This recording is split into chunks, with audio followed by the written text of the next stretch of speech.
Today I'm going to look at replacing the steering and shifting cables on this rigid inflatable. Uflex has provided us with the cabling, the steering system.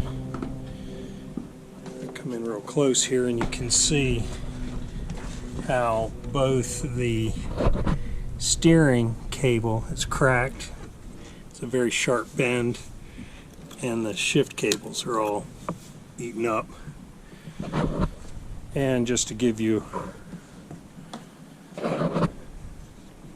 they do work, but the steering is very stiff. So we're going to see what we can do about it.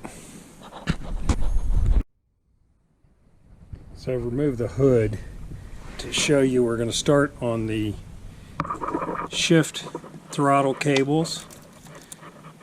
We just need to take this apart up here, disconnect here, and then we have to run it all the way through the boat up to the shift mechanism, but have access pretty easily right there.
So as you see now, I've got the new Uflex Mach series highly flexible cables in here attached. Don't know if you can see down in there. Runs through the boat to the shifter, which now moves very smoothly. Next, the steering, which all this needs to come out underneath, and the cable all the way through right there.